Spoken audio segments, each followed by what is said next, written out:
Here in Kyiv right now, there is a lot of anti-aircraft fire going up in the night sky.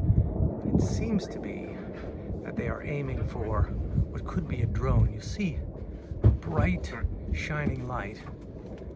Looks almost like a star, except it's moving. Moving.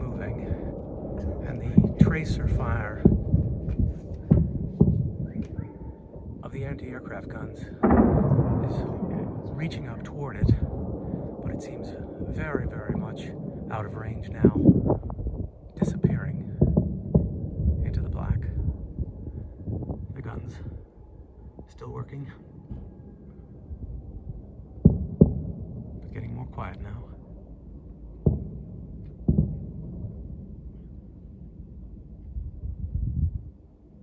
Now it seems perhaps it is over.